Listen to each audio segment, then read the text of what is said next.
ভূমিপুত্র মানেই আবেগ, আর এই আবেগেই ভরসা রেখে নিজের বিধানসভা কেন্দ্রে প্রচারে ঝড় তুলছেন পাণ্ডবেশ্বরের তৃণমূল প্রার্থী নরেন্দ্রনাথ চক্রবর্তী।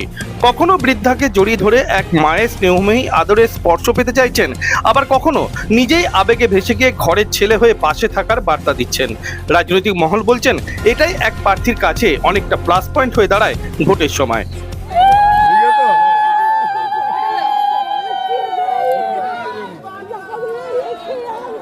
একদম একদম আমি একটু দেখবো।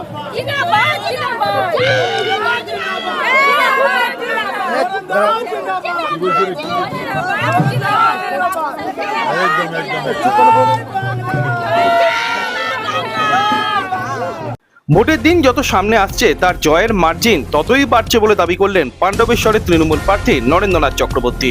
এবার অঙ্কটা 1 লক্ষতে পৌঁছবে বলে দাবি করছেন নরেন্দ্রনাথ চক্রবর্তী।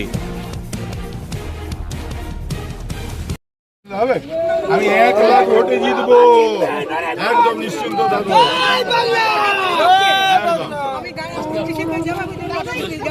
একদম হাত দিয়ে আসবে একদম।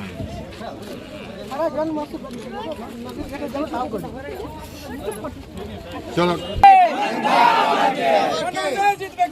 কোথাও পায়ে হেঁটে, কোথাও চায়ের দোকানে আড্ডা মেরে জনসংযোগ সারছেন পাণ্ডবেশ্বরের তৃণমূল প্রার্থী নরেন্দ্রনাথ চক্রবর্তী।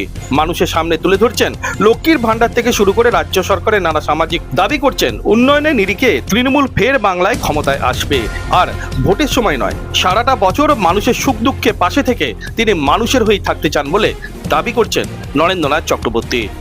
আমি ওইখান থেকে আবার পাথর নিয়ে এসে ওইখানে প্রতিষ্ঠা করেছি, সেই জন্য প্রথম ওখানে জিতেন্দ্রা পুজো করে তারপর আমরা করি। প্রতি বছর কালী পুজোর পর তখন জিতেন্দ্রা মালিক ওই মন্দির।